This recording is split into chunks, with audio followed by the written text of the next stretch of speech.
Hello guys! So for today's video, isasama ko po kayo sa final sprint ng ProLife UK. So ayan nga at nakarating na kami dito sa World Trade Center. So ayan guys, bago tayo pumasok doon sa loob, nagpa-register muna kami. So ayan yung binigay sa atin, and then dito kami sa lobby.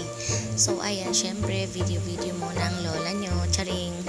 Syempre, samantalahin natin, nasasama tayo sa mga ganitong event. So, kasi guys, bihira lang yung masama sa ganitong mga event. So, maswerte tayo dahil kasama tayo dito. So, nasaksihan natin kung gaano ka ganda yung event ng ProLife UK. So, still number 1 pa din tayo. And then, ayan guys, at pumasok na nga kami dito sa loob at mag-start na yung kanilang event. So, ayan, nakikita nyo, napakadaming tao, as in guys. Sobrang daming tao. Anyway guys, itong event na to ay once a year lang to nagaganap dito sa ProLife UK. So, lucky tayo dahil nasama din tayo dito. Ayan guys, ang nakakatuwa pa guys dahil bukod sa masaya na, and then may learnings ka pa bago ka umuwi. So, yun yung babaunin natin. At ayan na nga guys, pinapakilala na yung ating BM na si Mama Mia. So, ayan, nag-speech lang siya dyan at nakakatuwa yung mga sharings nila sa mga other agents na katulad natin.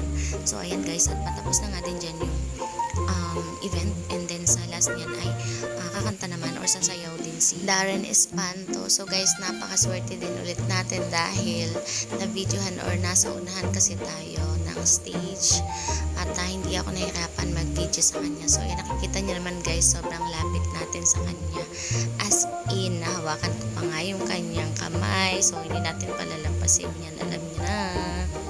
Dahil guys, idol din natin yung bata na to. Napakahusay niya mag-perform, as in guys, sobrang galing niya sa stage.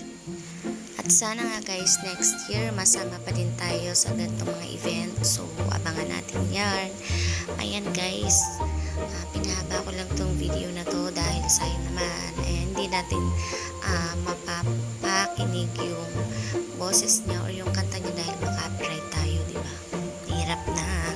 Sa dulo nga ng video na to guys, mapakita ko naman sa inyo yung mga pictures namin ng mga kapwa agents or mga UM ko, unit manager ko. So ayan guys, ang dami namin sa team namin, BD Star at Lazurite Blue Diamond. So ayan ang aking mga magagandang ka-agents. Ayan sila Pretty, UM Leia, and then si Queen V. So ayan ang person. So ayan lang guys, bye!